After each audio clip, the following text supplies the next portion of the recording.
Karambola sa DWIZ. Programang sasaguhin ang iba't ibang isyu at mga balita. Karambola sa DWIZ. Tatalakayin, hihimayin at pagtatalunan ang iba't ibang mga isyu. Karambola sa DWIZ. Programang pwede kang mag-good pero pwede ka rin mas-crash. At ngayon, narito na ang inyong mga karambulisa at ang programa Karambola sa DWIZ.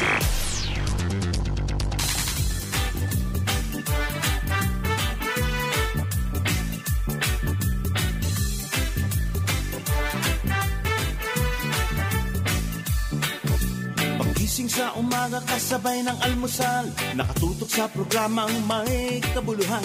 Walang paligoy-ligoy, diretsyo na sa punto. Walang peke dito, totoong balita lamang. Astig na pananaw at malayang pamamahayag. Nag-uulat, hinihimay ang mga issue. Mga kababayan, ang inyong karambulista, Jonathan De La Cruz at si Conrad Banal. Oh, karambola, karambola sa DWIC 882.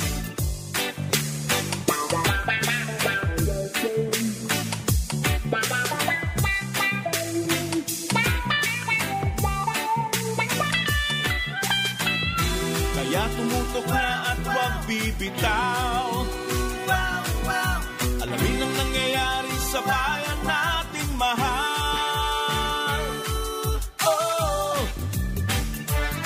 karambola, karambola, tuwing umaga.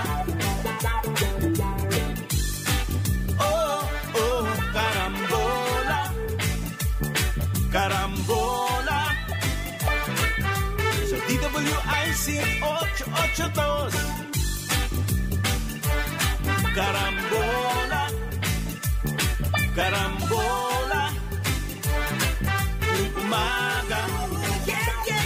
Magandang umaga, Karambola. Aliw, Channel 23 at DWIZ 882. Ako si Conrad Banal, kasama natin Joel Laksamana. Feb 25, EDSA. Feb 25, EDSA. Last day nung EDSA. Tuesday. Okay. Good morning po sa inyong lahat. Mapapanood ang Karambola sa aming news website www.dwiz882am.com. I-download DWIZ 882 app. Live tayo, Facebook, YouTube. Kung maaari po, huwag kalimutan mag-like, follow, subscribe, share, and comment. Yan. Okay yun, may heart pa. Mapapanood din ang Karambola nationwide sa Digital Free TV Aliw Channel 23 at DWIZ News TV. Meron yan sa Signal, Sulit TV, Satellite TV Plus at GMA for the Box. Good morning sa iyo, pare. Good morning. At good morning Meron sa bang, mga nag-celebrate ng EDSA February 25. Good morning sa inyo lahat. Batiin ko lang yung kasamahan ko sa church choir. Uy, Nang happy birthday, Esa D. Si Kasamahan Esa sa church D. choir, ha? Yan, si Esa D, ang asawa ni Dodi D. Kapitbahay ko to eh. Uy. Pero kasama namin sa church choir mula pa noong 90s. In Aba, the matagal na. 90s. Oo, matagal mo na kasama sa choir yan, More than 30 years. Ngayon, wala kakwenta-kwenta naman yung masyadong Teka, gusto ko ring batiin, bro. Wala kakwenta-kwenta yung pagkain. Ganun ba? Yun na nga ang babatiin ko. Wala kakwenta-kwenta. Wala. Ang daling maubos eh. Oo, Paano naman yan? Ha? Yung, Paano maubos? Piyestang-piyesta sa bahay kahapon eh. marami. Salamat po, Doktora. Chinchin. At saka Chinchin. Chinchin at saka si Thor. Ang kanilang fur baby, si Thor. Si Thor. Si Thor, yung kanilang lab. Naku, Diyos ko, grabe yung isinare ko sa aming kapatid ng misis ko, kapitbahay namin, sila Girly, yung pagkain. Abe, nung una sabi ko baka mabitin tayo. Pare, hindi walang kabitin-bitinan. Sarap. Sarap. Kasi pag ang binagungan at kare-kare, mapaparami ka sa kanin Yun ang problema. Hindi problema yun. Hindi problema. Although, tama ang ginawa ni Kong John at nag-suggest siya ng salad. It took away an edge. Yung guilt na meron kang gulay ka. Maraming salamat, Chinchin at Doktora. So, ngayon po ay holiday, but it's a working holiday. May pasok. Alam mo, parang mas kukunti ang May tao pasok pumasok ang EDSA. kahapon. Pero Pero kanina, na kanina, kasi nun, how many years ago? 40 years? Almost 39 years ago. Right. Kanina, full force ang traffic. Yung mga nag-aantay ng sasakyan, jeep, sa may mga nadaanan ko. Inaantay ko na makita. Wala naman ata celebration. Meron Inaantay ba? kong makita ko si DOTR Secretary Vince Dizon na nakapila rin doon Bakit pipila? Kasi, di ba, nasa MRT siya ng isang araw. Ngayon? Pinapakita niya that I'm one with the people. I'm trying to experience yung paghihirap ng traffic sa Maynila. Nako. Maganda. Hindi, isolve mo. Pero hindi ko siya nakita. Baka bukas. Baka pati siya causing traffic Ganun. Yung presence. Yung presence siya ron. Ang kailangan masolve, hindi masosolve sa PR yan Di ba PR stunt yan? Pupunta yung cabinet secretary doon sa... Hindi rush hour. Ang dami niya security. Meron magbubukas ng pinto sa kanya. Dito kayo, secretary. Di ba PR stunt? Hindi po ganun ang pag-commute. Maniwala kayo, secretary. Hindi po PR ganun. stunt yan. Oo. Isolve mo. Hindi pupunta ka dyan. Ano doon? Siyempre pa PR kasi may mga chismis regarding him kung paano siya napili. Okay? Well, chismis lang po yun. Chismis lang. Having said that, bro, merong mga tao. So, nag-inspeksyon ka siya kahapon? Merong mga tao, they want to stamp their statement kagad. Na? Para, di ba, I'm action man ako. Meron akong ginagawa yan sa cashless, dyan sa cashless transactions dyan sa South Super High sa highways natin, sa Skyway, ganyan, as well as ito sa pagsakay sa MRT para makitang ini-inspection. Hindi nga, nagtataka ako bakit yun yung unang-una niyang pronouncement tungkol doon sa cashless. Is that the biggest issue in transportation? Tara, bigyan kita ng konting strategic possibility dyan. Ano? Sending notice na ngayon dun sa mga operator ng expressway. It's not gonna be as easy as you think. No, is the expressway our biggest problem? No, it's not. But you So, need... bakit nandun yung kanyang unang emphasis? Kailangan mapasok ka muna ng sa pahayagan para makitang ma-action ka. Siya, bibigyan ko siya ng maraming issue. Headline siya. Hindi. Ganun na nga lang. Ano yung cashless? You open the can of worms, Secretary. What's the significance of that to our lives? Okay? Pro. Tapos pupunta doon sa EDSA, magde-display doon. Ano ba yun? Pero tayo muna, EDSA. Para ka na si Dar Jr. niyan. Gumagawa nga siya, stamping his brand. Okay. Well, anyway, EDSA, yung EDSA to, back to EDSA. Ang sabi po ng EDSA Shrine, ang emphasis nila ngayon is spiritual component. Lagi naman dapat kasi EDSA Shrine kayo Hindi naman kayo yung political aspect nung nangyari sa EDSA. Di ba? They're injecting kasi ang mga religious groups, ang sinasabi nila, it's the faith. Padre, kaya nga nagkaroon ng EDSA let us go back to history. His Eminence Cardinal Sin had actually called on the people to go to EDSA. Kaya may spiritual aspect yan. May spiritual aspect. Tama, nanalo ang conclave sa Amerika, yung Film Awards kagabi. Pero it's mainly politics. Ang nangyari sa EDSA at saka mainly US affair. Pare, that is controversial. Ngayon po na meron daw documents declassified by the US regarding the People Power Revolution in 1986. Yung mga na-declassified, puro mga telegram lang between the US Embassy and Washington. Good morning, Jonathan De La Cruz. Mukhang nagsimba ka na. Good morning. Ikaw naman, wala pang text nung araw Wala pang Twitter, wala pang Viber. Sa dami-dami na nangyari noon, yung telegram lang between the US Embassy and Washington ang ilalabas. Ba't hindi yung mga earlier reports na CIA ilabas? Well, Since 1981. Telegrams. Di ba? Ang theory kasi Declassified na raw po some documents detailing US monitoring. Ang monitoring nila, yung telegram nga, which is part of the daily Di ba dati functions of the silang embassy. mga diplomatic pouch. Mga ganyan. Oo. Hindi, paano yung mga hindi na declassified?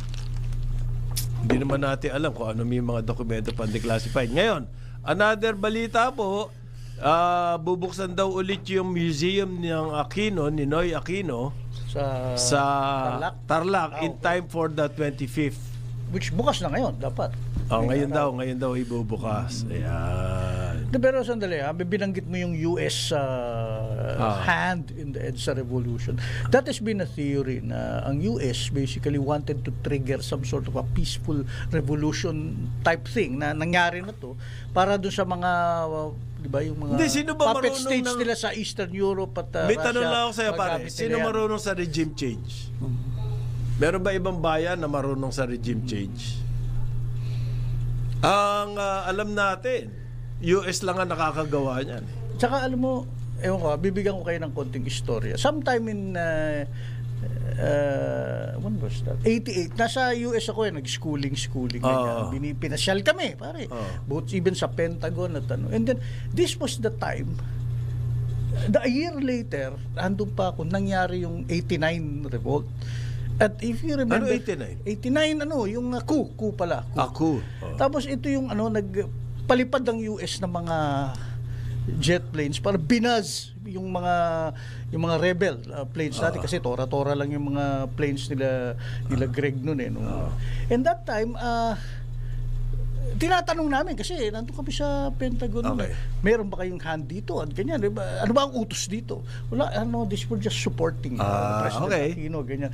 But basically, they even had orders. Pag gumalaw ng masama at pumalag pa rin yung mga rebels, talagang they will shoot them down, yung mga tora-tora. Pero daw, binaz lang nila.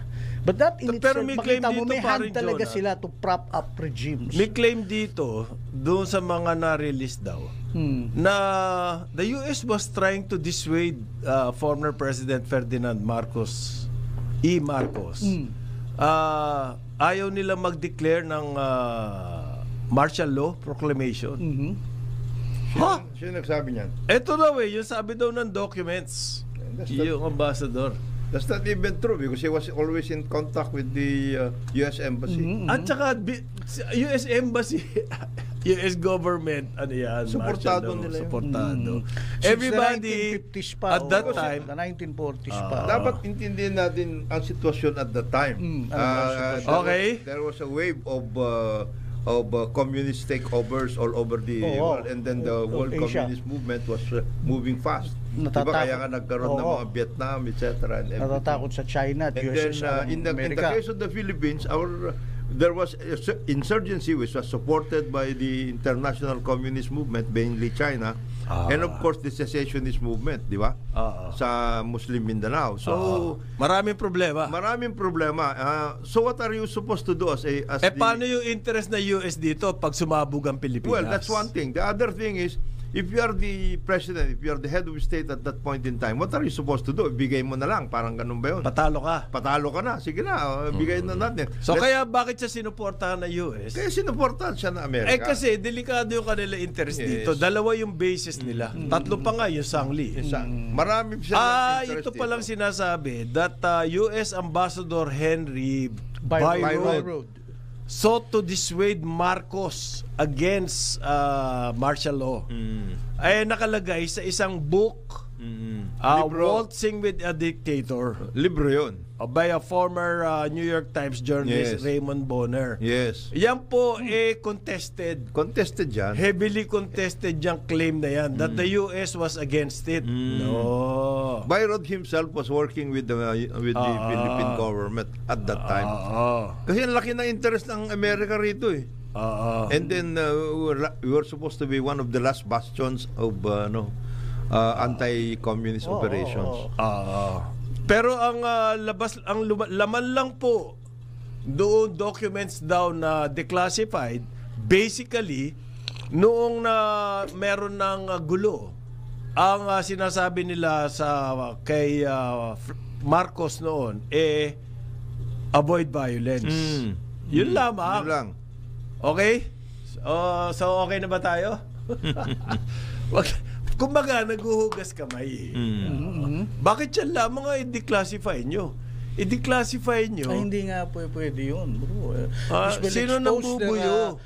Hanggang ngayon, continuing pa rin ang US, ang hegemonic moves nila. Oo. In the world of politics, ganyan talaga yan. There are certain things that you have to work on, di ba? Okay. And then, in the final analysis, ano yun what is in your national interest? Yun na nga yung sinasabi palagi natin. America first. In the case of President Marcos at the time, was as the elected president of the country, what was he supposed to do? Ano, ibigay mo na. Parang ganun. Sige na. Bahala na ang Pilipinas. I'll just go away. Something like that. Bakit kasi nung nag-declare siya martial law, tuloy-tuloy pa nga, lumaki pa nga ang aid ng US sa Philippines. Ibig sabihin, may blessing. Meron talaga. So hindi totoo itong mga claims sa libro. At the same time, nung propaganda claim. Nung papunta ang EDSA, Bosworth was one of the most, si Stephen Bosworth, US ambassador at that time, palaging kausap din ng Cardinal Sin at saka nung mga EDSA people group. Diba? Dumami ang journalist dito. Quote-unquote journalist. Pero mga CIA operatives. Marami dito. At saka si Bosworth mismo, who was then the ambassador of US to the Philippines. Ayan. So, hindi nyo ba napansin? Para humupa na yung... Well, puno ngayon ang social media, of course, na mga social media ngayon, puno ng mga kaibigan natin who are breastbeating, tearing their hairs out. Na we missed an opportunity after the shining moment of EDSA. That was 39 years ago yan. 40. Although marami sa kanila mga gabinete ng mga bawat administrasyon. Bawat administration, they went through that. Ni FBR, mga cabinet. Sabi nga nung isang kaibigan natin what did you did? Ano yun? What did you did? What did you did? Anyway. Marami. Ninakaw yung mga alahas ni Imelda. Mga ganon. Tinira yung mga assets ng mga alleged cronies. Napag-uusapan na rin tinira nila. Kumbaga, ganito yung nangyari. No? Tapos na kayo magnakaw, kami naman. Something like that. Ganon. So ngayon, balik na naman, kami rin. Now, nandito tayo ngayon, hindi kami naman, kami rin. Fast forward tayo. Since EDSA 86. Sino ba ang gusto mag-celebrate ng EDSA ngayon? Hindi naman, wala na nga celebration. At anong sineselebrate? Ang sinasabi nila, faith-based na yun ang araw na to, doon sa EDSA Shrine. Wala na yung halimbawa yung mga stage show. Dati meron niya stage show, di ba? Pupunta yung mga kakanta, mga artists. Magsasalubungan, magtatalon-talon sa monument. Well, ganon? Ano magtatalo? Pero meron ako nababasa mga malulungkot sila. Bakit? Dahil the son of the late dictator is firmly in office now. Okay, lahat naman, marami. Kaya sabi nila, para bang the supreme irony. Ganon, the son of, okay. Ngayon, pero bago ka matapos, I know you may be uncomfortable with this, but I have to sing praises dahil ang iyong merong magaling na ate, writer si Paring Conrad, si mas Chelo magaling Banal. ako doon. Mas magaling ka ron. Meron siyang pinost sa Facebook. Magaling na manunulat ang tatay ni Paring Conrad. He was a journalist. He was a journalist. But tapos nag-police. ano kanyang rank? Noon na Conrad retired, Banal senior nung nag-retire siya, siya. Colonel. Yeah. Pero nung sinulat niya yung article na yan, anti-riot squad. Kaya kung binabanggit yan, ito yung mga unheralded at sila yung mga anti-riot police in the 1960s ng ito yung sinasabi. 70s. Panahon ni Jonat. Siguro nabambo ng tatay ko to. Binibira sila ng mga nagrarally noon. Ang hirap pala ng buhay nila noon na as anti-riot police. Walang tulog at sila yung binubuno dun sa saan mo nakita yung article? Sa Facebook. Pinost ni Chelo. Ate Chelo. Sa lumabas yun, naalala ko sa Panorama Magazine. Na-research ni Chelo. Parang decade ender. Decade ng 70s. So, at that time, he provided the other side ng mga anti-riot police na nakatutok sa mga nagra-riot. At that time, pula-pula walang tulog, talaga. mga ganon. Walang tulog. Kasi, sinisibat sila yung bakal, ina-uproot yun mula sa Menjola. Yun ang pinansisibat you must sa kanila. understand at the time. Oo. Ano yan yan generation na yan came out of the war. Right. Yung generation na yan. And then of course, ang ano nila, tayo. stability, peace and order, mag-ayos tayo because we have a nation to build. Eh, yun ang kabataan naman, influenced by the US, obviously, Maoist anti-Vietnam, communist, etc. the anti-Vietnam, yung sa Vietnam, uso demo, Uson demo-demo. And then papasok ang Comintern noon, Right, Communist right. International. Talagang it was a classic class of we would say civilizations or ideology, something like that. At hindi lang naman dito nagkakarayot. Marami. All over the world. America nga There was a 70s. upheaval talaga. Yung 70s Global. nga, kaya sinasabi nilang ano yan, exciting times noon, yung flowering of music worldwide. And literature. And literature, ganyan. Tapos, yung women's lib, lahat yun. Burning the bra. Tapos music. Yung, maraming movements at that time. Precisely because the world was trying to stabilize itself. Coming from the war. beginning of globalization. Globalization yun That was the beginning. Coming out of the war. Si FM had to do his part to, diba, at that time, STEM, tingin niya, the onrushing tide talaga na ito yan. mabubuwag ang gobyerno. If you are the government, what are you supposed to do? Patalo yung government. Patalo. What are you supposed to do? To think, ang gobyerno had all the resources, di ba, at its command. And yet natatalo sila sa propaganda. Banatan, and then there was uprising all over the place. So, what is it? Kay CFM, constitutional yung 1935, what did the 1935 Constitution provide? Ang tawag niya constitutional authoritarianism. Which was being followed in all the places in our part of the world. Indonesia, Malaysia, Thailand, Vietnam, even Taiwan, even South Korea. Singapore mismo. Singapore, ganon. Authoritarianism. Dahil nga sa threat nung the creeping communist takeover. The creeping. Okay. It's our history. Labanan. Right. Part of our history. Etong EDSA po, part of our history. Huwag nating itanggi yun. Right. Walang revisionism na nangyayari. Kaya lang, tanggalin natin yung propaganda element dyan. Yun ang kailangan Put in mawala. context everything. Yes. Yun lang yun. Yun po ang dapat mangyari. Yung kay Marcos, part of our history, good or bad. Yes. Part of our history. Yung EDSA, ganun din. Hindi natin sinasabi na FM did not have mistakes. He had mistakes. Ganun yun. Marami. Pero he had to do his part. What was he supposed to do? Yung mga claim na yung abuso. Meron din yan. Marami abuso. In terms of financing and everything. Pero marami rin na nation building. Nation building. Ang nangyari sa propaganda po ay yung mga pangit. Yes, yun lang. Parang wala nang naitayong dams. Mabuti. Lahat po ng ating sources of water ngayon, panahon ni dam.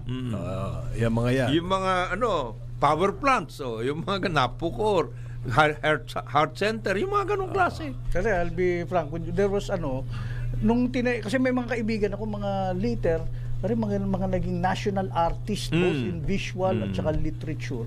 Lahat sila, nakuha nila to nung panahon na nagkaroon na ng mga cultural center of the Philippines. But before that, in the 1970s, they were marching also at UP and the quarter storm and later tinanong ko yun Padre, putya, nakita kita, nakabarong ka, kumatanggap ka medalya kay First Lady, kay Imelda. Itawa siya, oo nga. Gumanon siya, yun na lang ang sagot niya. Ngayon, may bagong politics po na nangyayari sa atin. Yung Duterte daw, merong bangayan. Diyan, bagsak na naman tayo sa propaganda. Ito na naman ba yung mga gold?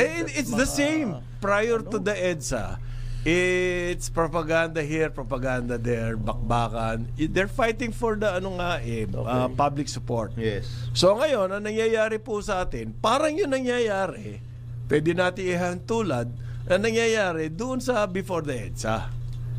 Diba? Marcos versus Aquino.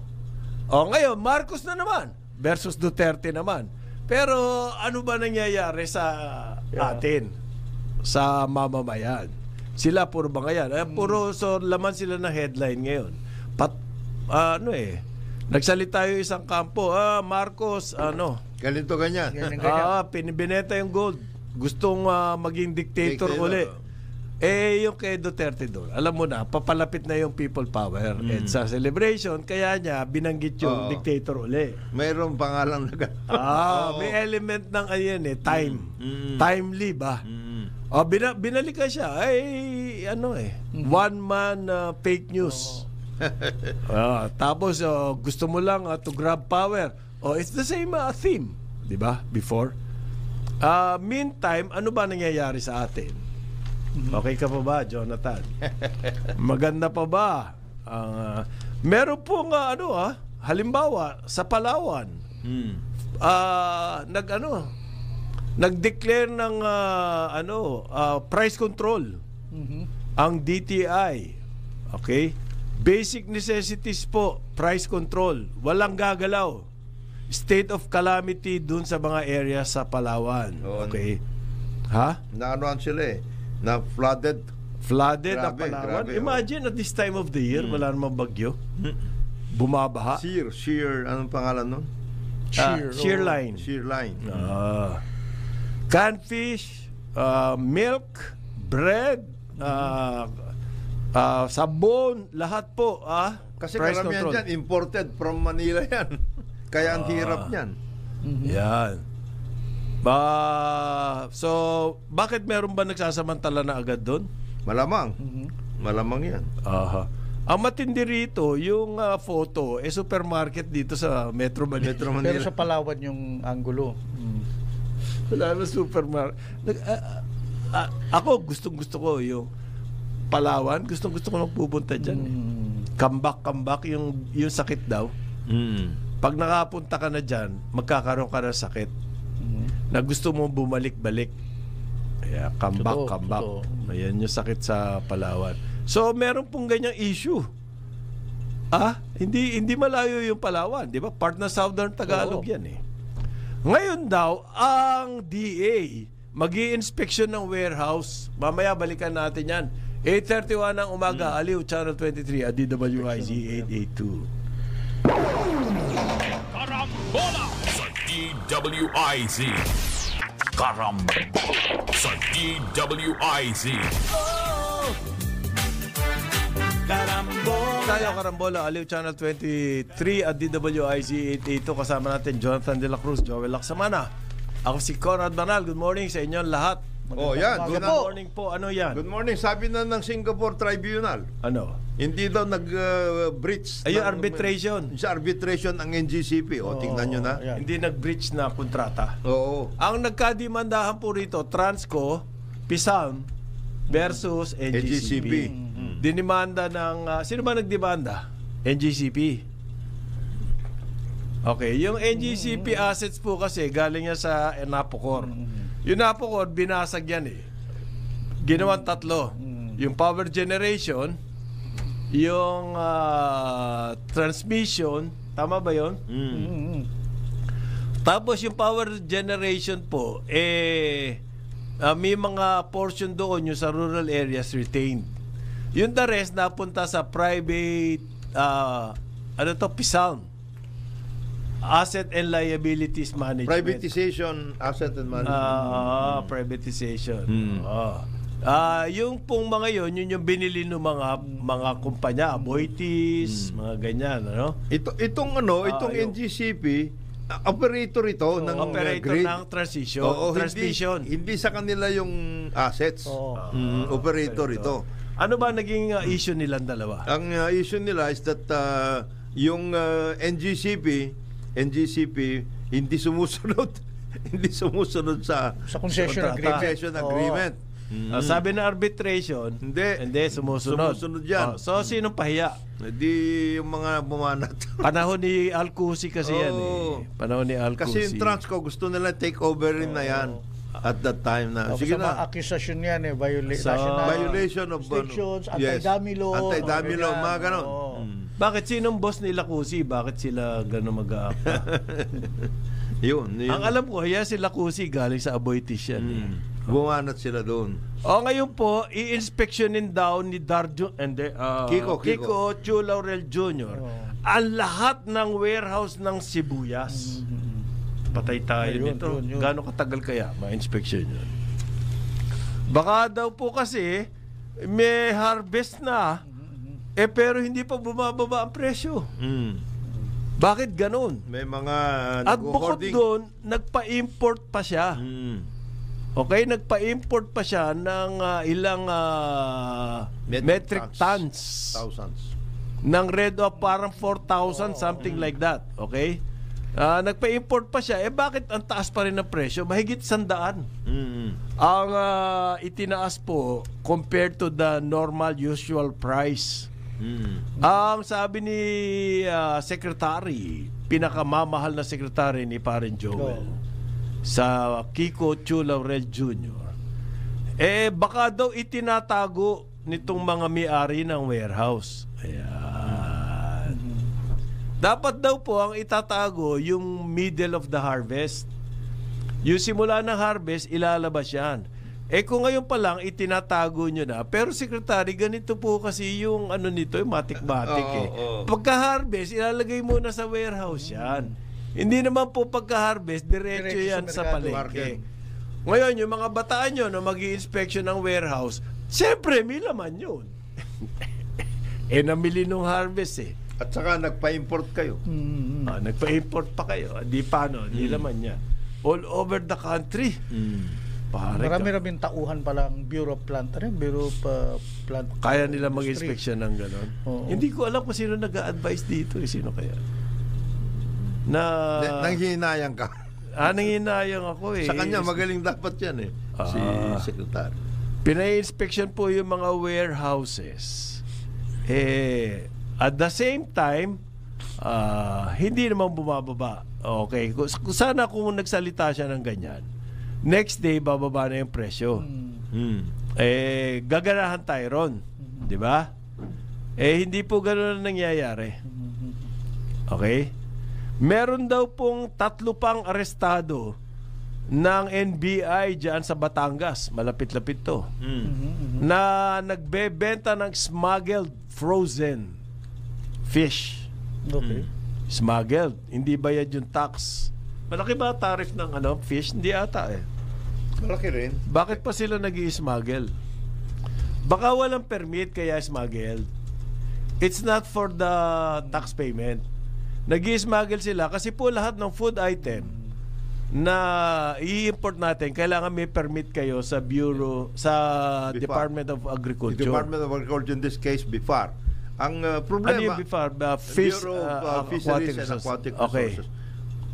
Baka ang ginawa dyan, nangyari, ang ini-smuggle nila, yung mga hindi na-consider doon sa importation. Nakalista. Marami-raming isda yun.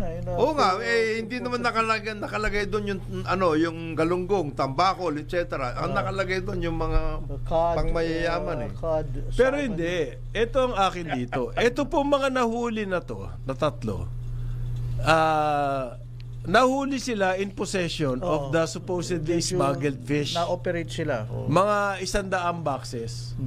Alangan naman mag-i-smuggle sila ng 100 boxes lang. Ano lang yan? Baka sila po ang pinagbagsakan lang among the many. Yes, pinagbagsakan yan. Bakit hindi natin hulihin yung may pasimuno nung smuggled na yun? Kung talagang smuggle. Ayan. Baka mamaya lang yun pinagbagsakan, kinuha from somewhere house. Paano nalaman kayang smuggled yung fish? Cold storage. Paano nalaman ng NBI na smuggled yung fish? Tsaka 3 mga operator lang to sa 100 boxes. 100 boxes. Alam mo ba gano'n 1,000 metric tons ang pinag-uusapan natin ng galunggong? Yes. Ang liliit lang niya. Kung 100, baka wala. Baka isang jeep lang yun. Baka isang jeep lang yun. So, sila ngayon ang tinitira. Baka yung kapitalista dapat ang Yung kaya nga, puntahan nyo sa warehouse, sa cold storage. Ngayon, tuloy-tuloy pa rin po yung mga killer trucks. May napatay na naman. Grabe.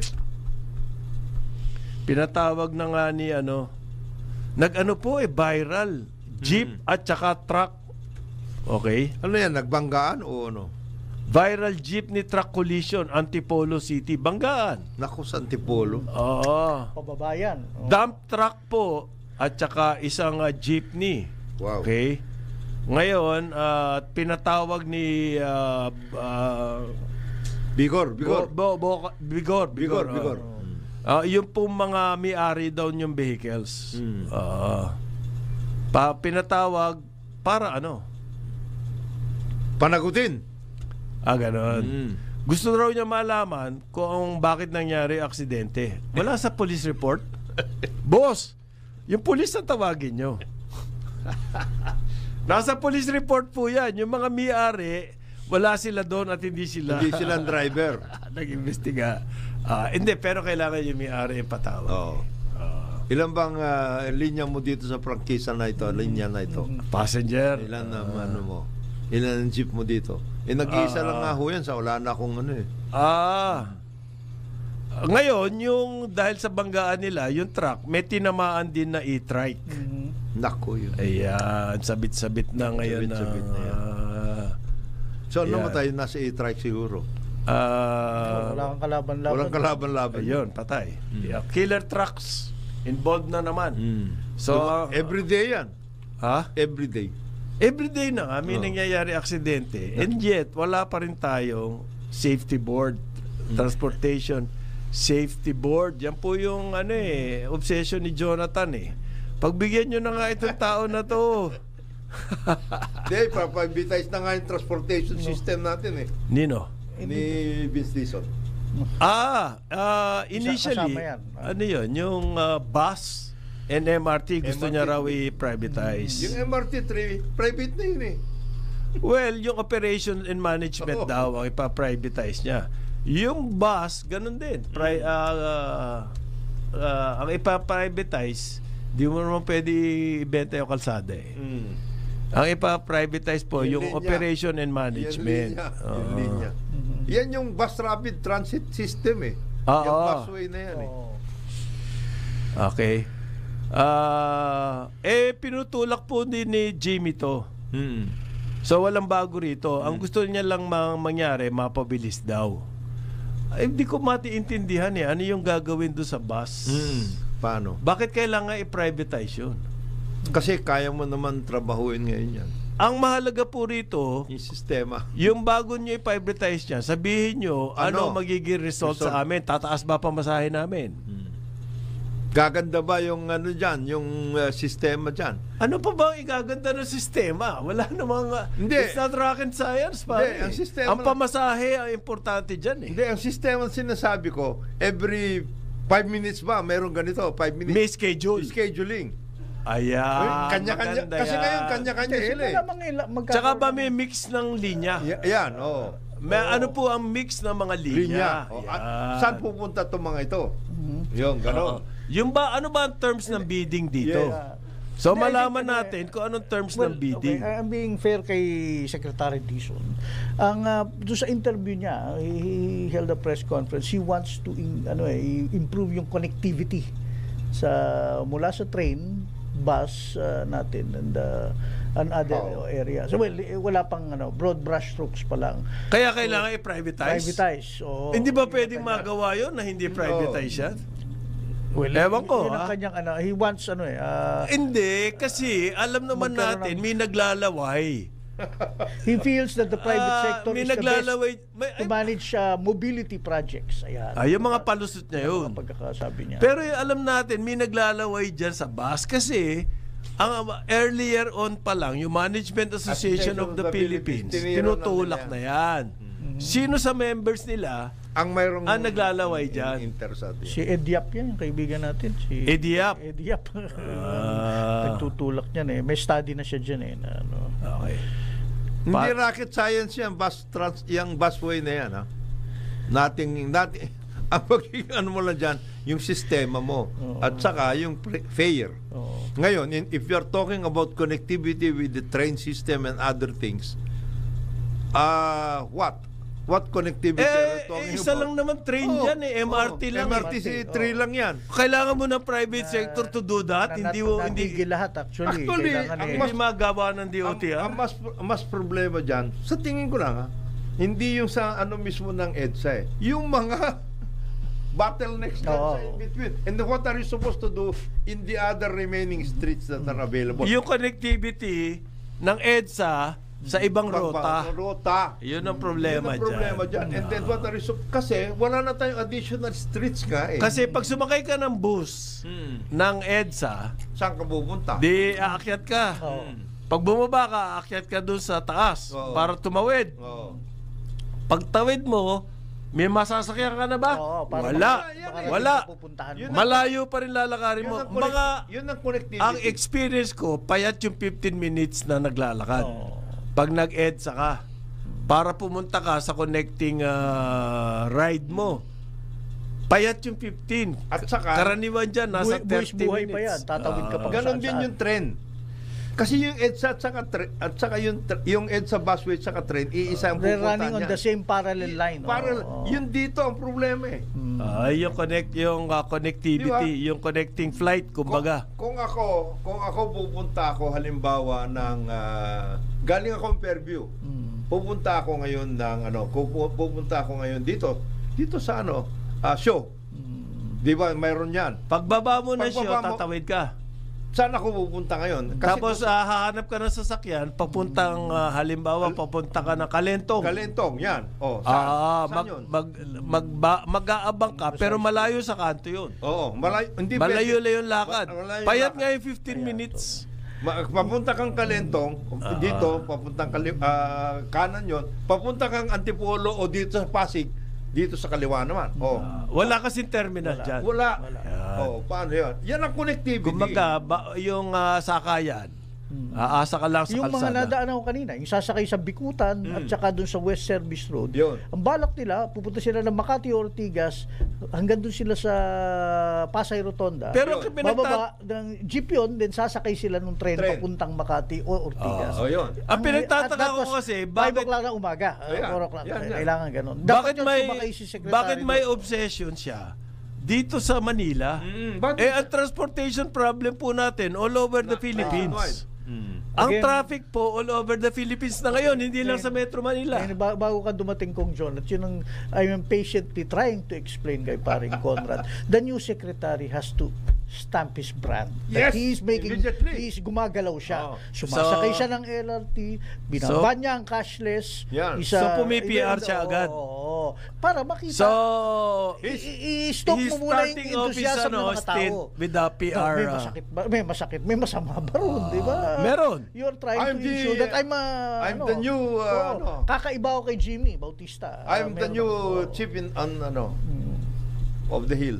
Something like that. So, yun na sa simula. Hindi, kung gusto niya ng ganun, kailangan kaliwat kanan, memorandum of agreement and a memorandum of understanding agad. Well, headline ka sigurado, no? Don't cross your fingers. Baka sumunod na yun. Baka meron na yun. Sa idea mo yan. Paano yun?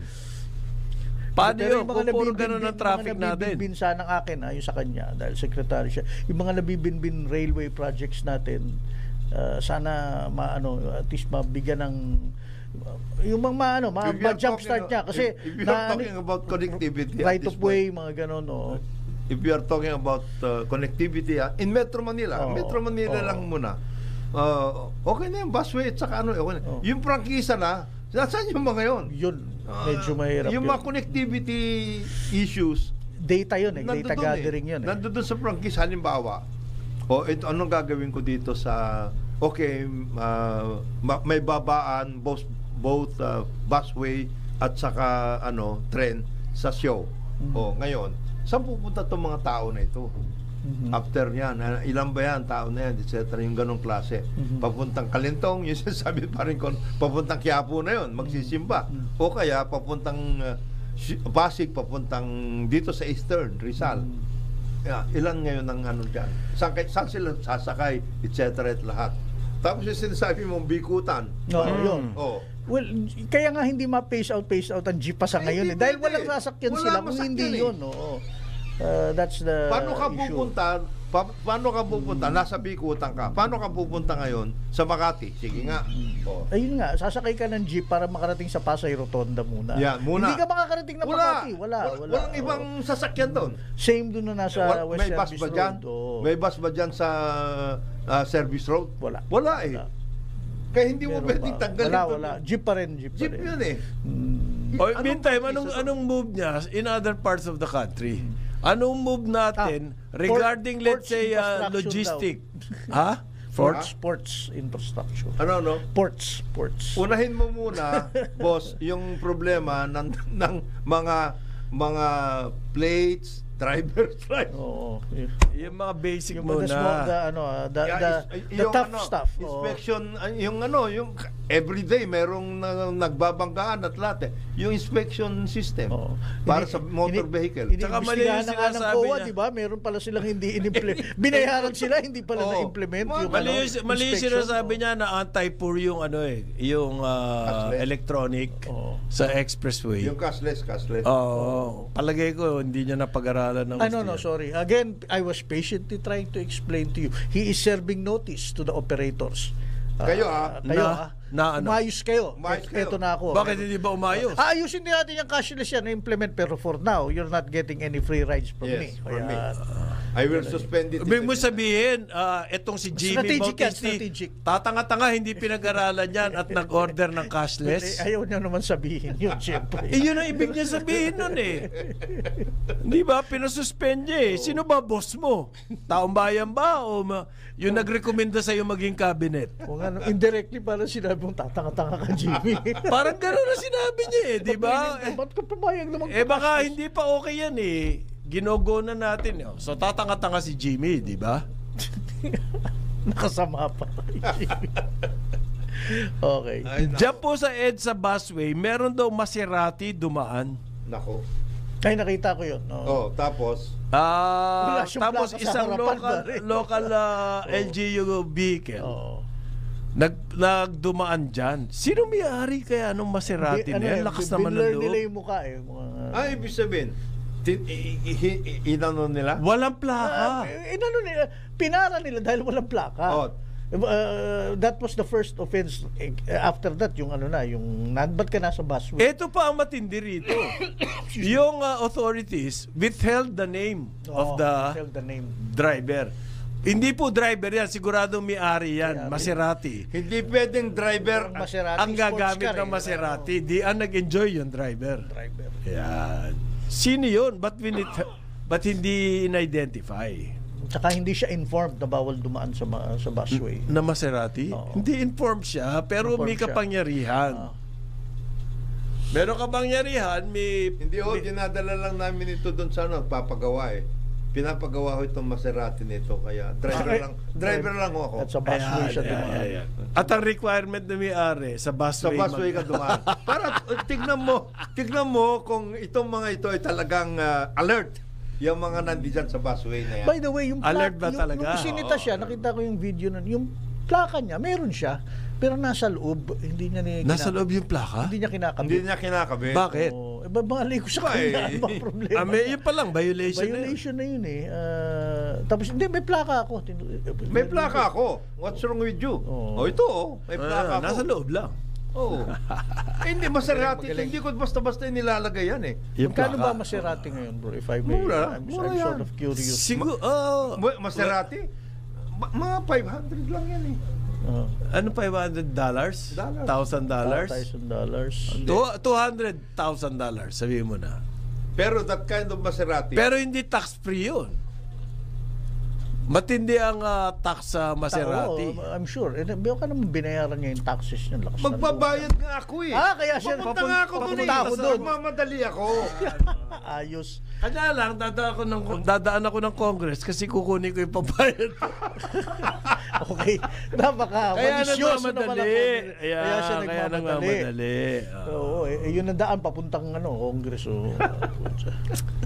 Nakakatuwa itong nangyayari sa atin dito sa transportation Ano ba?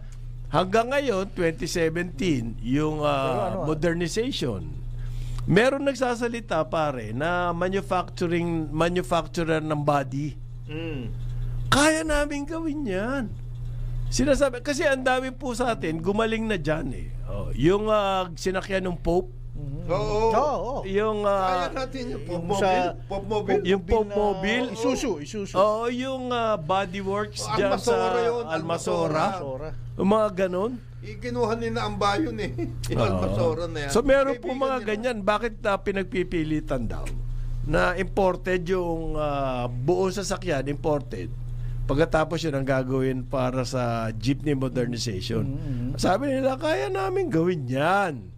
Sinabi na rin pati dyan, Francisco Motors, Sarao, Almasora. Ang dami na natin magagaling na ganyan.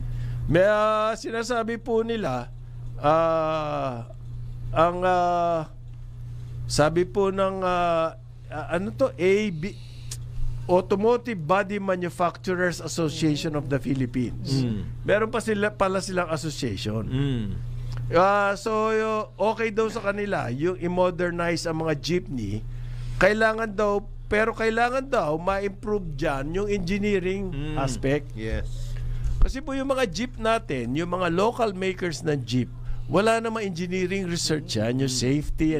Meron ka ba nakitang jeep na merong safety belt? Yan ang number one rule sa safety ng sasakyan po eh. But it is assumed Yung seat belt. Yung seat belt na yan. Pero ang Philippine Jeeps, you do not need seat belts kasi by their sheer makeup, you will be safe. Hanep! Tino, nabangga tuloy siya ng truck. So, ang sinasabi po nito, association na to, kailangan sundun natin yung world standards. We should be compliant to world standards in transport safety. Ang problema kailangan mo nga ng transport board to implement that. Ang problema kasi dyan, halimbawa, yung ganyan na pwede ka ba mag-seatbelt doon? Saan? Yung sa harapan kayo. Hindi rin. Kaya nga misdesign. By the way, dalawa na isasakay doon. Hindi isang tao lang. Tatlo pa nga minsan may bata. Nasa gitna. Sa may cambio. Sa harap. Paano mo gagawin yun? Nagkaharap kayo. Seatbelt. Aha. So, yun po ang nire-request daw nila. Magkaroon ng standards. Engineering standard. Ay, kung may standards na ganyan, kailangan mo ng transport board. Para sabi. Ayan. Ako, gumagano na. 9:01 ng umaga, Karambola, Aliw Channel 23 at DWIZ 882. Karambola sa DWIZ. Karambola, Karambola, tuwing umaga. Balik tayo, Karambola, Aliw Channel 23 at DWIZ 882. Kasama natin Jonathan De La Cruz, Joel Lacsamana. Ako po si Conrad Banal. Good morning sa inyong dalawa. Ayun, mabuti. At good morning sa ating mga nakikinig ulit. Yes. Second half na po tayo. Good morning. Maraming nakikinig sa atin. Santa Cruz. Santa Cruz? Santa Cruz. Ay, nako. Baka naman nakalusot yung Quezon Puti dyan. Hindi Santa Cruz. Hindi Santa Cruz, Laguna. Ilocos Sur. Santa Cruz. Tabakuhan ito. Mayor Balye. Naknampo sa Bio. Mayor Balye. Mayor Balye. Yung pinsan mo dyan sa Bugay. Yan. Ay, si Seri. Mayor Antiporda. Antiporda ng Bugay. Tapos na ba yung crab season? Crab season. Pwede tayong pumunta doon. Crab season ngayon eh. Crab season pa rin. Hanggang Marso ba ata yan? Continuing yan. Matabang-mataba raw talaga ang crabs yan. Pero ang matindi kahapon yung kay Chinchin. Nawala, hindi ako nakakain. Bakit? Bro? Kinuha natin. Ako, galit na galit ako mga kasama ko. Ang dali maubos eh. Napakasarap ng mga pagkain. Chinchin naman, dagdagan mo. Naku po. Oy! Ano kayang ginagawa niya doon sa kanin? Ba't kulay brown? Antindi ng... Bilasa eh. Baka doon sa pinaglutuan ng salpikaw, inano niya. Doon niya titira. Hindi lagay niya. Doon niya tinira. Ang akin hindi, yung napaka-simple yung bagnet pinakbet. Tapos pag inilalim mo pala yun, nandun yung talong at... nandun lahat. na lambot. Nandun. Mapaparami kanin mo. Ang problema lang doon yung kanin eh. Meron tayong maiksing message from PCSO. Alam niyo po ba na ang katumbas ng bawat taya sa Philippine Charity Sweepstakes Office or PCSO ay kawang gawa? Ayun. Sa bawat ticket mo, sigurado may matutulungan kang kababayan sa kanilang pangangailangang medikal. Dahil sa PCSO, basta kawang gawa at pagtulong, hindi ka nila uurungan. Kaya palaging tandaan, ang bawat taya may kawang gawa. The best. Diba? Tumaya ka na ba? Tumaya ka ba? Hindi ka mananalo. Mabuti pa to nga, Maharlika, tumaya na. Tumaya. Malaki-laki ang taya nito, pare. 76 point something. 76.4 million dollars. Anong hindi pesos ha? Dollars to. Dollars. Tumaya po sa Makilala Gold Copper Project. Sino ba yung Makilala Gold Copper Project na yan? Napakahusay naman yan. Ha? Kasi daw po ang mandate ng Maharlika, nakikita na to, ang mandate daw po to drive economic growth. Okay. Bakit yung Makilala Mining? Wala ba ibang mining? Ang suggestion, wala ba ibang project sa mining sector at yung isang buong mining? Hindi, ang isang mining, if you're talking about gold, copper, etc., ang isang pwedeng pinaglagyan sana ng MIC, yung Maharlika Investment Corporation, ay yung pag-aayos ng sitwasyon. Kasi yan, proven talaga yan. Na hanggang ngayon, yan ang pinakamalaking gold natin producing area natin. Yung Diwalwal. Okay, yeah, number 1. Sa Mindanao. Sa Mindanao. Diwalwal. Itong Makilala, dyan sa Kalinga. Sa Kalinga yan eh. Ang hirap na access dyan at saka ang ang hirap din papunta yung kanyang transport papunta sa shipping lines. Alam mo, ang i-finance nung 75 million, sabihin na natin, $75 million, 74.6 yung access. Feasibility study, engineering design, yes, access road, yes, yung training po ng mga trabahador for the cultural community. Ibig mo sabihin, magsisimula tong mining company na to, wala silang kapital for that. Ang kailangan nila, mangutang sa Hindi mo nangungutang yan, pare. Investment yan. Investment yan. Meron na sila na fund. Loan. Hindi loan, pare, nakalagay. The loan. Hindi siya investment. Loan. Naglo-loan sila dito sa MIC. Why are you giving loans? Ayaw ka. Kasi mahina sila sa DBP at saka sa Land Bank, di sa MIC. Bridge loan facility. Hindi sa private. Up to 76.4 million. No? Loan, pare. Oo.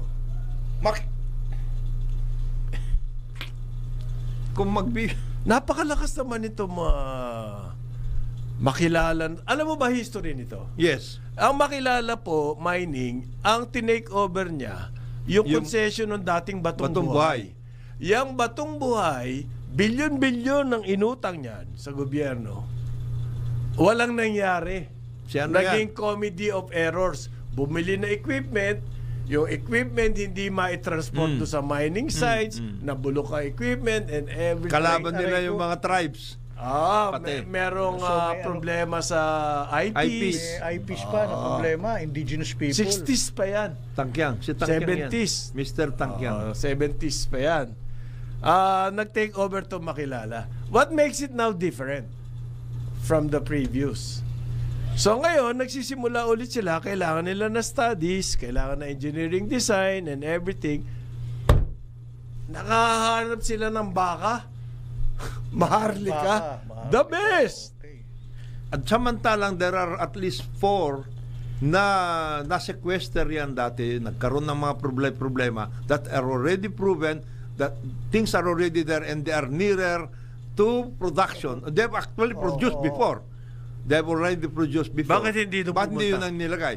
Nonok, for example, mag-usap na kayo ng mga nandito. And then, besides, ang emphasis ni BBM, yung mga minerals na po-produce natin, i-process natin. Process para pag in-export natin, bakit hindi doon sa processing? Ang Di walwal, for example, di mag-process. Ito ngayon, meron ba paraan para pilitin ang Maharlika to explain this loan? Meron ba? Wala, in-announce lang nila, may loan kami. It's a loan. It's a loan. It's a loan. Tapos ang nangyayari pa, nalalaman natin, may PR offensive ang Maharlika.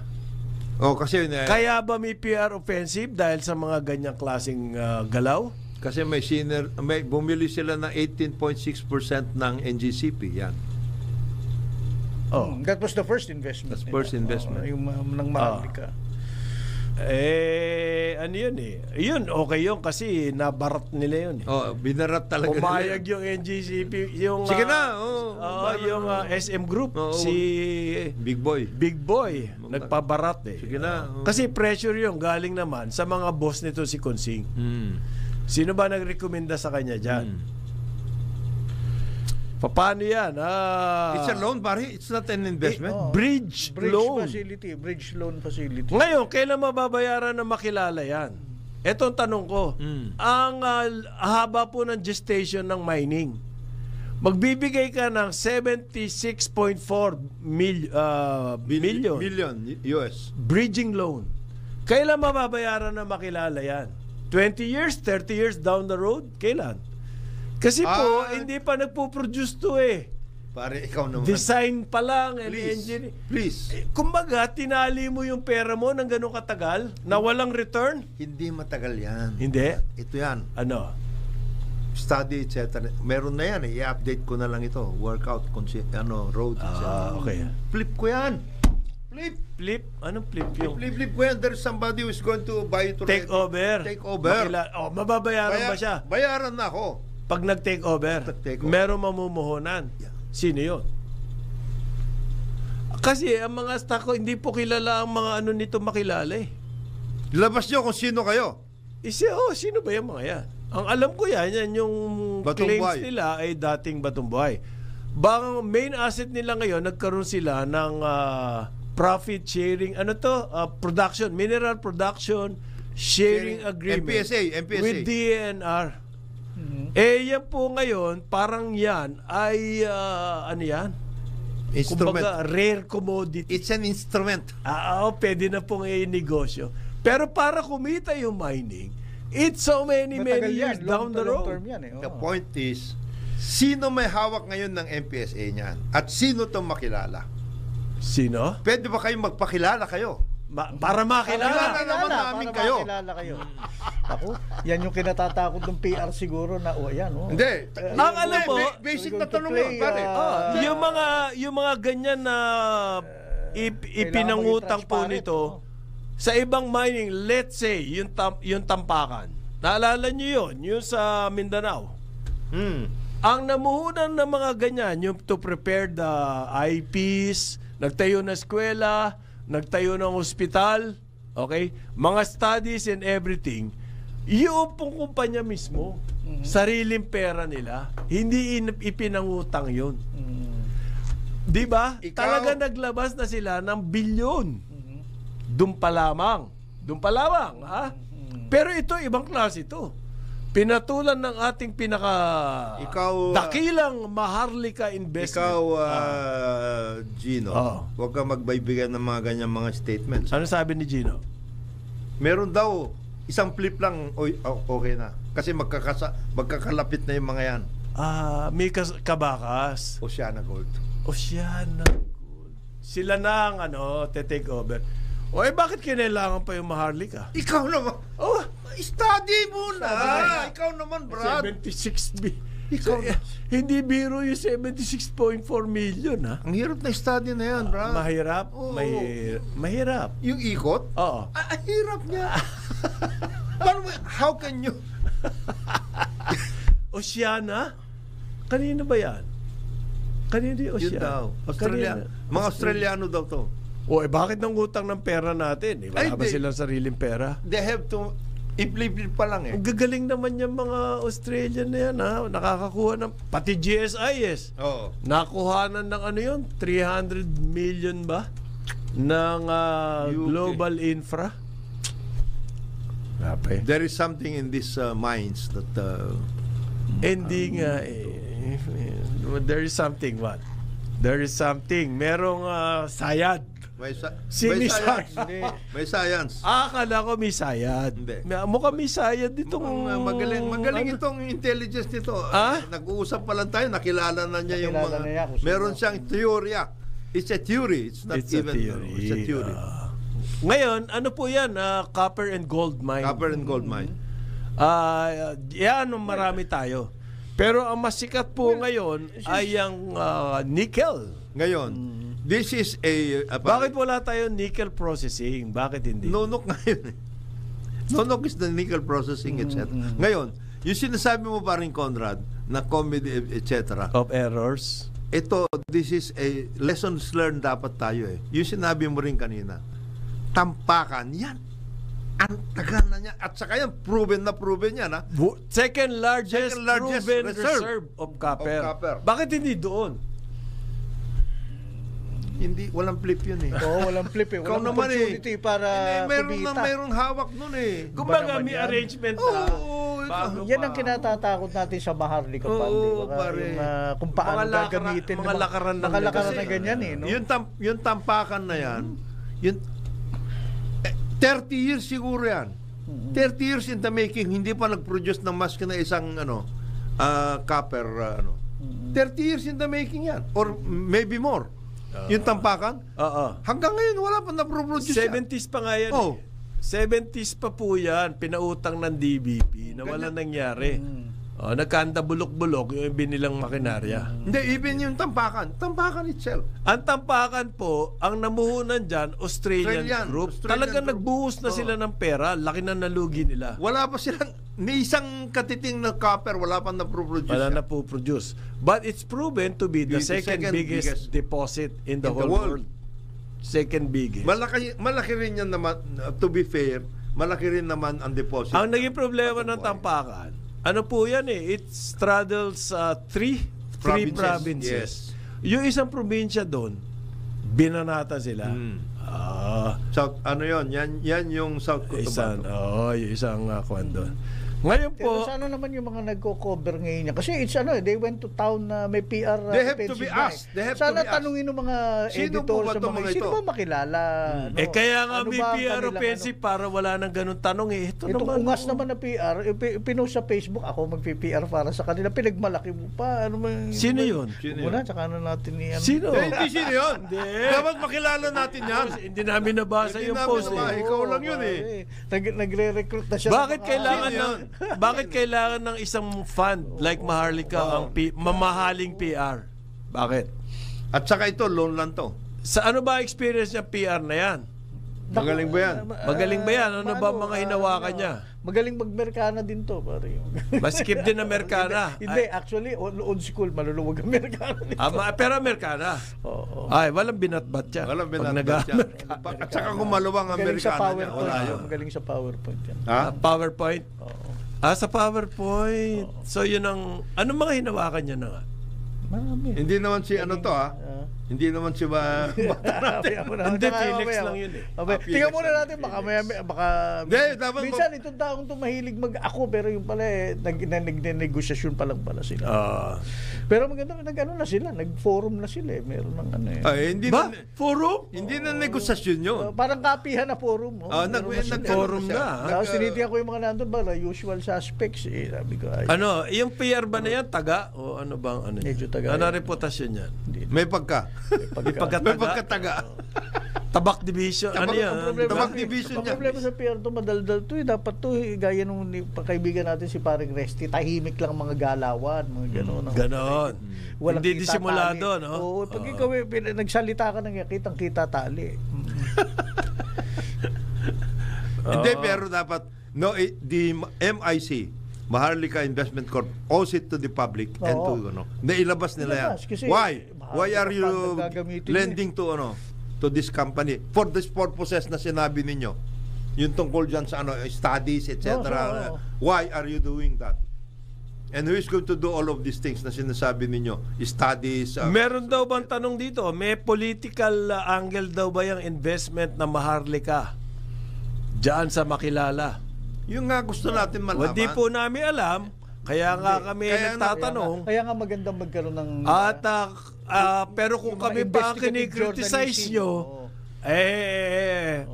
bakit naman kami inyo pinag-iinitan? Ano ba mahihita namin dyan? The Maharlika Fund, dapat transparent tayo dyan. Sa simula matagal pa lang, na natin sinasabi. Yan ang sinasabi natin. Diba? Well, the first investment nila, NGCP. Okay, so transmission. Even that is questionable eh.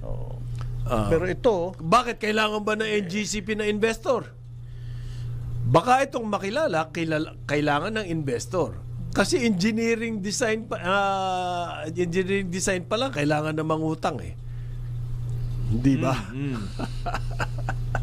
Studies pa lang kailangan na mangutang. Ibig sabihin, hindi nyo kayang puhunanan yun. Sabi po ng binanggit mo yung mining, yun ang haba ng gestation period. I would have wanted sana infrastructure sa transport o food production. Hindi, yung processing ng nickel, bakit hindi yun ang pinasok? Mas kailangan. Biro mo ang value added sa nickel production. Meron tayo existing nickel production. Meron ba, Jonat? Meron tayo existing mining, nickel? Marami. Yes, marami yan. Malaki po ang export natin ng raw. Yeah. Halos lupa yan pag nilabas natin. Okay? Sabi ni BBM, kailangan graduate na tayo sa pagmimina ng lupa. Kailangan ma-process na yan. 2022 niya sinabi yon. 2025 na ngayon. Ang DENR po is namamasyal sa hindi naman sa Luneta. Ibang mundo. Sa iba-ibang parte ng mundo. May nangyayari ba doon sa processing ng metals na ating minimina? Pero I don't know bakit kailangan ni-explain ng Maharlika kasi bakit napili nila yung Makilala. Ayaw ng mga lobby ng processed minerals ang ating ini-export. Ayaw ng that we are going into processing. Kailangan sa China gawin yon. Tayo tama na yung bulto ng ore talaga, ore o bato. Immediately tatanungin niya, nag-loan ka sa ganito for what? And how long are you going? Ang hirap explica agad dyan. Ang hirap explain. Baka investigahan sa Kongreso. Doka mo? Oo. Kung taga-Kongreso yung Maski na masyadong. Masyadong yan. Obvious no? Si Mr. Ang hirap i-depensa. Mr. Consing, sabi nga ni Lacson, kung hindi ko kayang depensahan yan sa Plaza Miranda, wag na lang. Hindi pwede yan. Ngayon po ang BSP nagsalita na hindi siguro makatiis. Yan daw pong gold. Para sirang plaka na tong BSP, paulit-ulit. Nag-lecture. Paulit-ulit na to. Ayan daw pong gold, kasama yan sa foreign exchange reserves natin. So, hindi mo pwedeng patulugin. Talagang ginagalaw yan. Kasi may proper mixture ang ating tinatawag na international reserves. At wala pong ibang pinagagamitan daw yung gold na yan, kundi yaang gross international reserves. Kumbaga, pinatatamaan po nitong statement ng BSP si dating President Rodrigo Roa Duterte na ang claim po ninanakaw daw ng Marcos family yung gold reserves ng Pilipinas. At yan daw ang dahilan ng peso depreciation. Pareho malabo yun. Yung peso depreciation, di ko alam kung saan nanggaling yun. Yung pangbenta ng gold ang dahilan nun. Okay? Wala pong yun, no rhyme, no reason. Hindi natin alam kung saan nanggaling yun.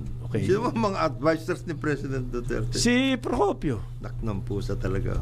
Oo.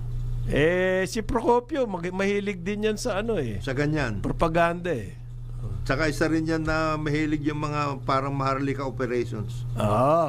Ang central bank po, nagba-buy and sell ng gold dyan. Hindi lang selling. It's also buying at times.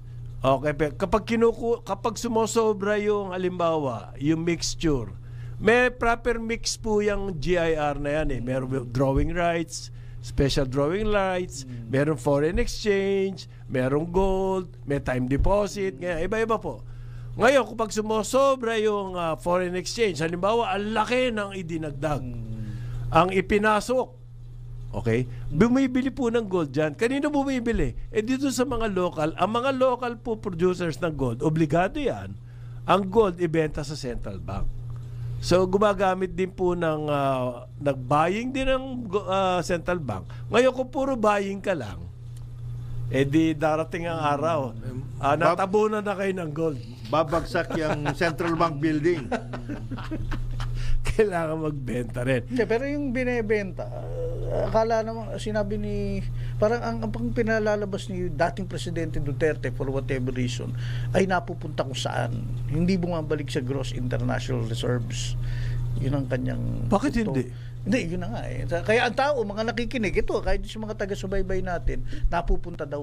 Kung saan-saan. Ang ating GIR po ngayon, noong 2024, 106 billion.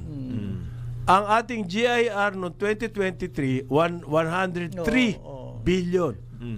Paano mo masasabing nabawasan yung... Joke only. Baka nga joke lang. Baka joke. Ang isa pa po dyan, kasi ang gold, hindi naman permanent ang price dyan. Akyat baba. So, ginagawa ng BSP, tumatiming yan. Alam na nila, halimbawa, year from now, kailangan magbenta ng gold. Dahil yung kanilang mix ng GIR, hindi tama. Titignan nila kung saan yung magandang magbenta dahil sa timing. So may ganung element yan, timing. Okay? Panahon ni Duterte, nagbenta rin tayo. Sa totoo lang. Totoo. Okay. Kaya hindi yan kagila-gilalas. Hindi, wala. At binulsa ni BBM. Nako, di ang laking ingay no? Oo. Binulsa niya? Hindi mo magagawa yun ng ganun-ganun. Para ba pumasok ka sa vault ng na isang bangko. Akin na lang yung ano nyo. Yeah. Okay. Ito medyo related. Sabi po ng Department of Justice, dahil daw po sa ongoing effort natin to fight money laundering, kaya daw po natanggal tayo sa gray list ng tawag nito, Financial Action Task Forces. Yan po ang sabi ni Secretary Boying Remulla. Okay? Unti-unti daw po na-identify natin at naiimbestiga yung mga money laundering. Okay. Kasi alam mo ba ang main loophole, ang main kwan dito, yung casinos. Diyan nagkakadalihan. Kasi hindi problema masyado ng task force yung money laundering na palabas galing ng Pilipinas. Hindi, wala yun. Kasi ano yan yung mga illegal gambling, mga corrupt, mga ganyan. Although, tinitignan din yun. Ang mas problema, yung terrorist financing. Okay. Galing sa iba. Yan ang binabantayan. No? At hindi terrorist to naman bobomba. Pero itong terrorist activities na espionage. Oo. Na kailangan ng pera. Di ba? Lahat ng espionage operations po, kailangan ng pera. Paano mo maipapasok sa Pilipinas? Yan. Ang nakikita nila noon ay sa casino, na-plug na yung casino. Na-plug na yung, kasi naalala mo yung Pakistan ba yun? O Bangladesh. Yung Bangladesh Bank, yung dumaan ng RCBC, tapos na-cash, yung cash dumaan sa casino to launder. Yun sa casino yung bakbakan yan. So, ang assessment po ng DOJ, marami na raw pong cases, money laundering cases, 200 plus, ang na-file na under the Financial Investigation and Litigation Enhancement and Prosecution Support Center. Hindi pala ang filing, hindi po sa courts. dito sa center na to. Ano nangyayari doon sa mga cases? Kakasuhan nila yan. Hindi nga, dapat from the center, dadali sa court, di ba? Yun ang sinasabi natin eh. Ang sinasabi po kasi ni Boying, Secretary Boying, may mga na-file ang DOJ dyan sa center. Ngayon, it's up to the center to research everything and build the case and then file in court. So, parang ang nangyayari dito, from the DOJ, nakakita sila ng prima facie, kung whatever. Tignan nyo. Tignan nyo, sabihin sa center, yung center nababara doon.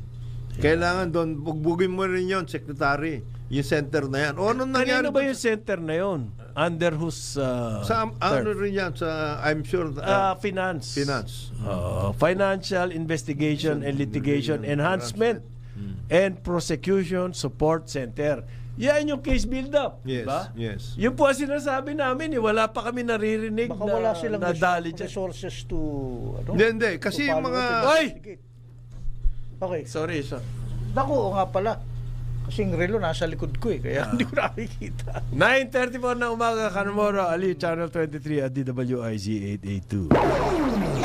Karambola sa DWIZ. Balikan natin ang ating mga karambulista at ang programa Karambola sa DWIZ. Balik tayo, Karambola, Aliw, Channel 23 at DWIZ 882. Kasama natin, Jonathan De La Cruz, Joel Laksamana. Ako po si Conrad Banal. Good morning sa inyong lahat. Good morning. Nakita mo ba to? Pare, susunugin daw yung mga yosi. Di ba talaga naman sinusunog yun? Hindi, yan yung na-confiscate na smuggled yosi. Akala ko. Sisindihan. Pare, Vener, mag-ingat ka, sisindihan ang yosi. Oo. Ng BIR. 6.4 billion. Wow. Naku, usok nito siguro. Oo. Ha? Na meron daw pong 6.4 billion na utang, hindi tax paid. Yung pa lang yung halaga ng tax. Okay. Mantakin mo magkano yung halaga ng sigarilyo susunugin na yun. Ha? 6.4 billion yung tax pa lang. Yung tax pa lang. Ha?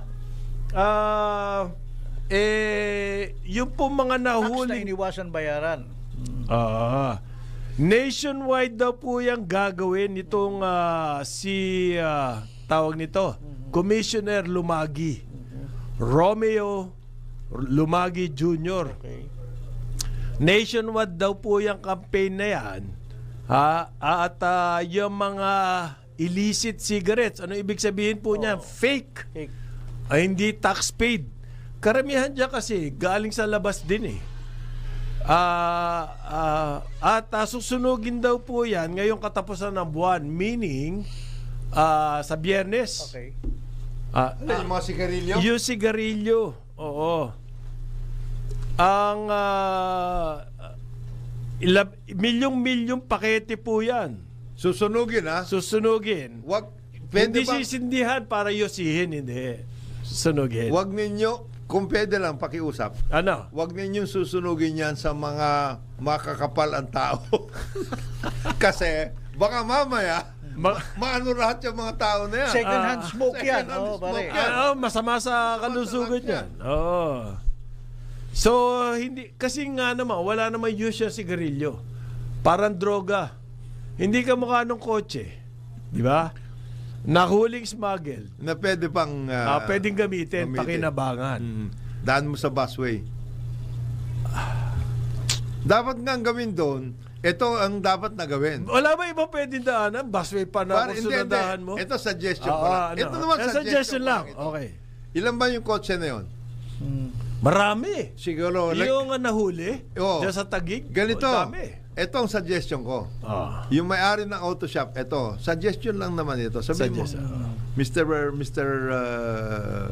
DOTR, o kaya kung sino man in charge dyan. Kaya ito na lang.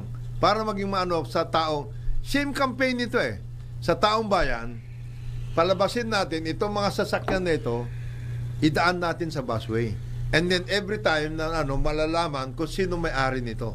Yan. Para ma-announce. Para maayos. Ayan, Yan. maayos. Same campaign Pero na eh. wag mo itatago yung plaka. Huwag mo itatago yung plaka. Dapat na nakalabas yung Same plaka. campaign ito. Itong tao na ito nakakuha ng Maserati. Pang! Ito yun. Ito raw po ang natural course of things. Nasunugin yung sigarilyo. Sunugin ninyo doon Kasi 2022 pa po, yung mga iba dyan na nahuli. Sunugin ninyo doon sa designated na sunugan. Hindi kung saan-saan. Baka mamaya kung saan napunta yan. Baka na-recycle yan. Ay, Yan ang problema. Parang droga. Kasi may designated na sunugan eh. Droga, yung mga ganung klase. Doon nyo sunugin. Sa 13 Martires yata yun eh. Kasi yung fake sigarilyo, hindi naman sa sinasabi ko healthy ang sigarilyo. Hindi. Nakakasama din na yan. Pero mas nakakasama kung fake yun. Fake ang sigarilyo. Dahil wala Hindi mo alam kung ano nilalagay nila. Ayan, nako, lagot ka. Parang Joel, ba't mo sinasabi yan? So, nagpapasalamat daw po ang Philippine Tobacco Institute. Diyan kasi kalaban din nila yung mga smuggling. Alam ba, laki na nawawala na tax? 100 bilyon ang nawawalan tax ng gobyerno dahil dyan sa smuggling po ng fake. Isipin mo, yung mga local cigarette companies, mas malaking nawawala sa kanila. Kung 100 bilyon ang nawawala sa gobyerno, magkano nawawala dito sa mga cigarette companies na to? Mas malaki siguro. Di ba? Meron pong pero sabi ng DOH, mabuti lang yan dahil masama ang sigarilyo sa tao. Kaya nga hinuhuli yung fake eh. At yung taxes na binabayaran ng mga kumpanyang yan, yung legitimate taxes na binabayaran ng kumpanya yan, pinifinance yung healthcare system natin. Isn't that ironic? Oo nga eh. Yung problema, hindi lumiit yung take nila dahil sa tax. Yung pang-health natin galing sa unhealthy habits ng mga fake ng mga ibang tao. Meron ng suggestion daw po ang Philippine Association of Meat Processors. Suggestion nila. Ano yan? Na yun daw pong 30,000 metric tons ng allocation ng minimum access volume ng para sa baboy ibigay daw po sa kanila sa mga meat processors. Di ba kayo pare-pareho lang kayo ng mita? Hindi, yung mita kasi sila mag-i-import tapos ipapasa sa meat processors. Diretso yun na lang dapat. Isa yun. Kayo mita kasi nilalabas yun pa sa merkado. Ngayon, etong processors na to, sinasabi nila, para mag-i-stable daw yung price, idiretso nyo na sa amin. Yan. So sila makikinabang doon sa mababang taripa. Baka hindi pumayag ang mita niyan. Hindi, ganito. Wala silang taga. Total pareho naman, ano yan eh. Wala silang taga. Kayo, Mita at saka Pama, halos pare-pareho lang kayo dyan. Magkakabakas kayo sa totoo lang. Pampi tsaka Mita. Oo, pareho kayo. Iisang hugis nyo. Iisang hugis nyo. Ngayon, dahil sa ginagawa nyo yan at dahil sa food security na gusto natin mangyari, ito ang gagawin ko sa inyo. Ilalabi ko na kayo para kayo magkaroon din ng another volume. Ayun. 30,000 din kayo. Ayun. So dalawa na. Patayin mo na yung mga local. Oo, patayin na natin. Wag nang kunwari pa na na kunyari ganito ganyan. Kunyari sinutulungan natin. Bababa ang presyo ng mga process. Wag na. Tirahin nyo na. Gusto nila sa kanila yung 30,000 minimum access kasi yun siguradong mababa ang nun. Whatever happens, mababa ang taripa nun. Hindi mangyayari. May dalawang level ng taripa yan. Yung MAV at saka yung regular tariff. Although yan, binabanan lang lahat yan. Total, 15. Pero mas mababa lagi yung MAV. Yung minimum access volume. Sa kanila na daw ibigay. Huwag ganon. Bakit? Magkakaproblema lang tayo eh. Magagalit ang Mita. Mag-aaway lang kayo dyan sa harap-harapan ni Presidente. Pagbabangayan kayo. Hindi pa kayo nahiya kay Presidente. Ang hingin nyo na lang, pareho kayo mabigyan. Na 30. Ng 30. Hindi, may limit lang yung MAV. Hindi nga. Hati sila. Hati kayo. 15-15. Ayun. Pwede na. Ating kapatid ba? 50-50 Napakasaklap naman. Parang yung ulam na binigay ni Chinchin. saklap naman ito Hating sa kapatid tayong Oo, tatlo. ating kapatid tayo. sa ating mga magbababoy, Bakit naman? mga small Hindi. farmers natin. Bakit man naman masakit? Bang Eh, walang, total, binigyan na kayo ng additional. May additional to, by the way, dinagdagan. Yung mayroong MAB, pero dinagdagan pa yung ano. Dinagdagan. Oo. Maipapasa ba sa atin yung kanilang savings, yung savings sa tariff? May Hindi nga sa kilo, bumababa hindi ang nga, presyo ng mamahal baboy. pa rin. Hindi naman yun ang ideya eh. Ano, Anong hindi ideya? dyan? Kayo naman. Sila ang kumita. Oo. in cahoots with, naku, Akala ko ba Government. lahat ng yan para sa kapakanan Ng natin? mga mamayan. Ang sabi nila kailangan ibaba ang taripa, sabi yan ng MITA, para matulungan ang taong bayan. Dahil tumataas ang presyo. winardingan May nangyari ba doon? May nangyari ba doon, parin Jonat? Minardingan na kayo eh. Kayo naman eh. Pag may mga ganyan request na ginagamit ang taong bayan as yun ano panabla, ay wala yun. Pang-rason. Alam mo na kung ano mangyayari. Yan ang Yari ang taong bayan. Yan ang kalungkutan. Kaya hindi nga lagi tayo nakakasangkapan eh. Sinasabi para sa kanila to, Yeah. para sa atin daw. Yeah. Kailangan ibaba ni President Marcos ang taripa sa baboy. Para naman makinabang ang taong bayan dahil nagmura ba? Hindi. O ngayon meron na naman sila sinasabi, kailangan ibigay nyo sa amin yung minimum access volume para naman makinabang ang taong bayan. Para By the way, process na kagad. By the way, Process. nakikinabang na sila kasi di ba up till 20, ano ba yung 2028. 2028 yung kanilang sa meat processors. Meat Pero mas importers. mababa yung minimum access volume, pare. Sayang Ito din naman ang yun. bansa natin. Anibersaryo ng EDSA at ganyan ang mga balita. By the way, may Hindi, taga-subaybay. by the way. Okay. By the way, Bago ka, Maring by the Joel, way, huwag mong sasabihin yung anniversary ng EDSA tapos ganyan. Hindi. Tignan mo kung sino nagpipinance ng mga Yun na nga. nandyan. Yun nga ang masakit eh. Oo, yun na nga Para eh. bang- hindi, meron ba nagpipinance niyan? Sino? Sino yung nagbigay ng pagkain Paano, dyan, sabihin na natin. et cetera, ganito. Baka mita rin. Kaya nga. Gustong-gusto namin kayong tulungan. Taong bayan, et cetera. EDSA. Bibigyan namin kayo. Ito, may hamburger kayo. Ayun. Hindi, kaya ko lang nababanggit yan. Kasi ito may taga-subaybay nagsabi kayo, dinadown nyo yung EDSA samantalang tingnan nyo yung nangyari sa mga ibang bansa na nagkaroon ng EDSA. Sa Libya, inoverthrow si Gaddafi. Hanggang ngayon daw, civil war pa rin. Sa Egypt, inoverthrow yung Hosni Mubarak. Ayan, may debt crisis sila. Tapos may authoritarian. Ganun Iraq, din yung Yemen pala, di ba? Yung Houthi. Ganun. Dito sa atin, at least wala daw tayong hibasayo, predict tayo, wala tayong patayan sa kalye. Iraq. Sa atin, iba.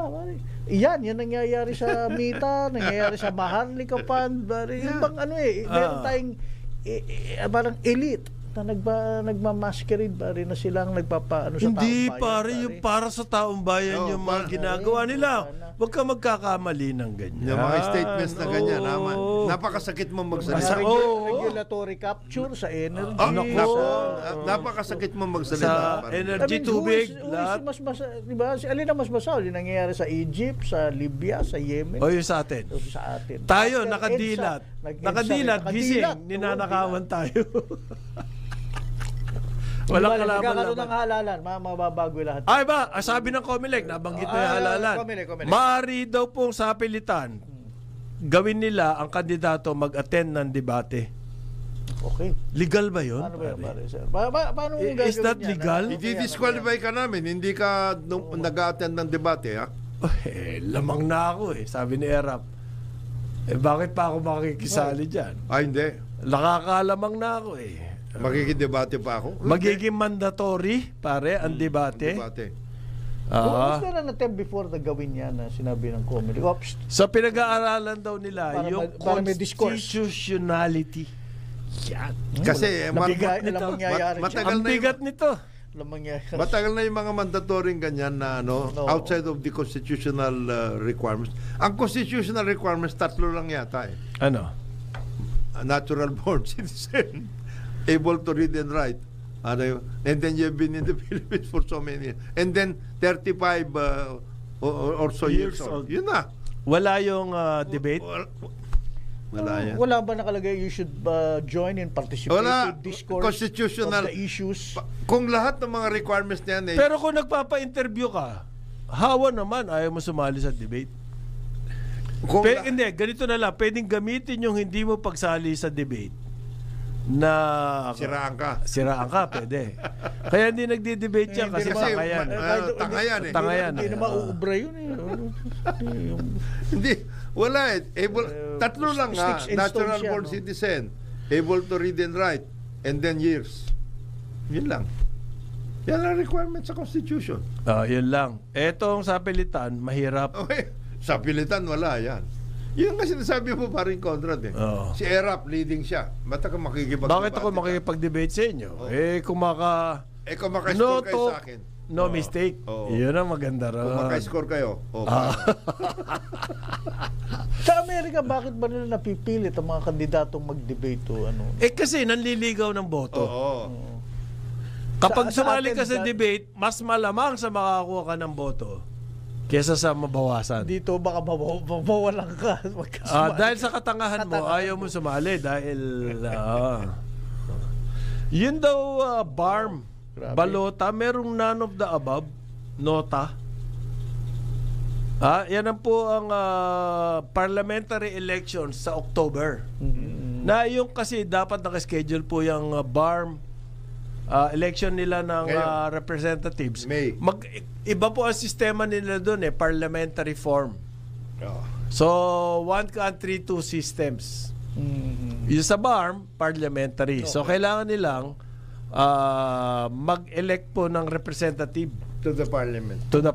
Pero yung local at saka national na kasama sa Pilipinas, nandoon pa rin. Magkakaroon daw po ng option doon sa balota na nota, none of the above. Paano yun, pare, kung lahat none of the above ang iboto? Wala silang representatives. Ano none of the above? Sabi ng COMELEC How? What do you mean by that? Because the ballots for the BARM will not be will still be you'll still be listing yung mga senatorial and then party list candidates. Hindi sa October? Hindi sa October na election nila Special election for the representatives. Yung sa yung national election, kasama pa rin sila. Kasama sila dyan. Pero wala pa yung representatives. Sa election nila sa October ng representatives, merong box. Halimbawa, kung kandidato, tayong 3. Yung pang-apat na box, none of the above. Kung yun ang pinindot kung lahat ng yun ang pinindot, yun ang paano kaya to? Hindi ko maintindihan masyado. Kasi you'll be electing members of parliament in the BARM by district okay. Bakit mo lalagyan ng none of the above? Dilagay mo yung lahat yung mga kandidato in that district. Hindi. Kung wala kang gusto dun sa mga kandidatong yun. Wag ka bumoto. Pag nilagay mo na nung above inano mo hindi nga, pero parang innovation to, may nota Dati po kasi pag wala kang gusto, wala kang iboboto. Wala kang iboboto. Kagaya niyan, hindi na bibilang 'yon, wala sa statistics. Kumbaga wala lang boto, pero hindi na re-reflect sa statistics. Pero itong gagawin ni Garcia, kuminota, malalaman mo na doon sa 5 choices, halimbawa 20% o 30%, walang may gusto kahit sino. To what end? Makikita mo. It's up to the political scientists to explain. Halimbawa niyan, ang allocated for Sulu, 7 members of parliament. 7 seats. 7 seats sila. Wala sila. For Sulu. Ngayon, ililista mo lahat yung mga kakandidato You're obliged to, halimbawa, ang kumandidato for sa 7 seats ay 30. 30, dami. 30, halimbawa. Pitong Boboto mo. Boboto mo. Kung none of the above? Hindi, wala. Yung ballot wala yun. Tapos daw po, may mga photo yung balot nila. Meron na daw. No kandidato, ma-identify kung sino yun. Bakit gano'n? Bakit gano'n? May Sa use barm, ba sa yun? barm lang to, Sa barm lang, ha? Sa barm lang. Why? But, tinatanga ba ninyo ang mga Yun na nga taga-bar? para makinisip mo di ba? Pangalan dapat nakagastos pa yan di ba? Magastos yun. Gastos siya. Baka yun ang purpose doon. Gastusin. Hindi ko maintindihan yun. May photo, Why would you put tapos may nota. Anak ng wedding, why not the ordinary ballots ginawa nyo namang mga taga-barm, di naman totoo. Kailangan daw ng photo para mas mas wala yun, pare. ano ibig sabihin ng photo kaya? Wala. Hindi ko Wala na makuha yun value niyan. Kung ano naisip ng Comelec, Ano yan? Tinatangan nyo nga. Sabi ko. Tinatangan ba nyo mga taga-barm? Ha? Meron pong katuwa-tuwang balita ron dito. Meron daw isang Amerikano na halos dyan na nakatira sa airport. Oo. May pelikula dati niyan. Si Tom Hanks. Bakit tumira siya sa airport naman? Eto raw, merong isang 76-year-old American man.